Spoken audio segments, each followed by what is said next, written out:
Dans ce nouvel épisode de Jeunes et Entrepreneurs, rencontrez Marie-Dominique Dacoury, une jeune femme entrepreneur dans le domaine de l'agriculture. Découvrez le parcours inspirant de cette jeune chef d'entreprise à la tête de plusieurs exploitations agricoles.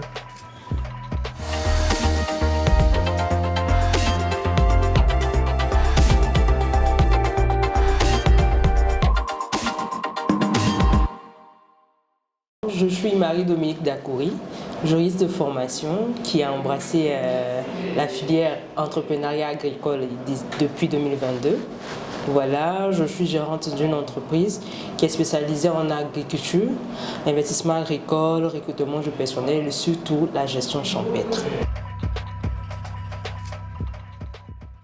Concernant la gestion champêtre, ça se fait en deux parties. Le côté plutôt physique et le côté administratif. Au niveau du côté physique, je suis très proche de mes seigneurs. Pour ceux qui maîtrisent un peu l'hévéaculture, il y a une certaine panoplie d'étapes avant de pouvoir arriver à la gestion administrative qui est la vente. Au niveau des seigneurs, j'arrive à pouvoir recruter des seigneurs qui sont très bien formés.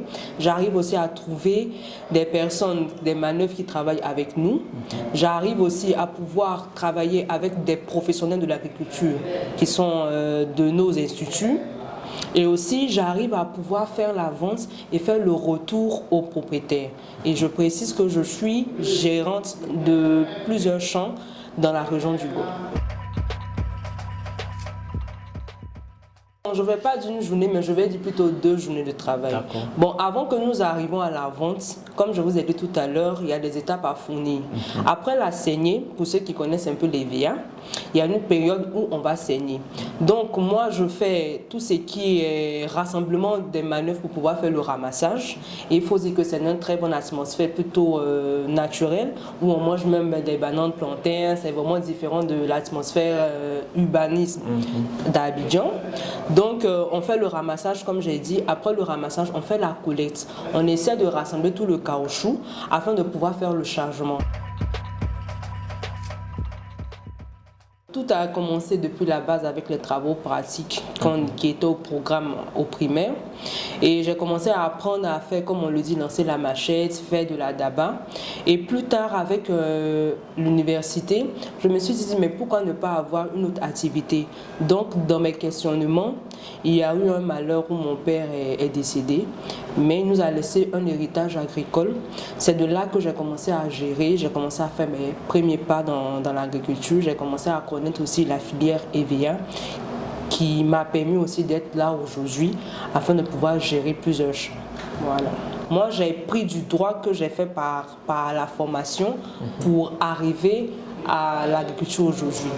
Donc, ce que je peux dire, c'est que pensons toujours, il ne faudrait pas qu'on soit fermé sur la reconversion. Il peut toujours avoir une reconversion, peu importe le moment, mais surtout de savoir réellement ce que l'on veut faire. Déjà, en tant que jeune, je me suis questionnée pour savoir comment je pouvais jauger entre ma vie d'étudiant et ma vie d'entrepreneur. Et j'ai compris que la plupart des jeunes ont délaissé un peu notre patrimoine agricole, qui est nos forêts, pour une vie urbaine. Mais on peut toujours jauger, tout est une question d'organisation. Donc c'est comme ça qu'avec le patrimoine que j'ai hérité, je me suis dit, mais pourquoi ne pas moi-même tracer ma route vers une nouvelle destination qui est l'agriculture. J'entendais beaucoup d'incitations à retourner à la terre. Et moi, je pense que ça a été l'un des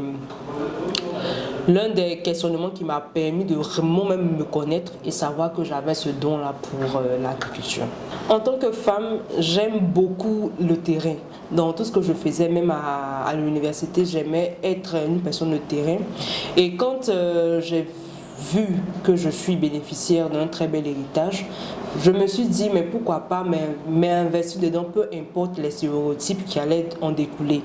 Donc j'ai pris les rênes, je ne me suis pas dit que je suis une femme, donc je vais me mettre des freins. J'ai commencé à apprendre avec des hommes. J'ai commencé aussi à savoir les dominer un peu pour leur montrer un peu mon expertise. J'ai même eu une anecdote. Mon tout premier jour, je me suis mis à faire le ramassage, comme je vous ai expliqué un peu plus tôt, quand on fait le ramassage déjà avant même de faire la pesée. Donc je me suis vue à faire tout, parcourir près de 23 hectares à la recherche de caoutchouc qui peut être laissé par les ramasseurs.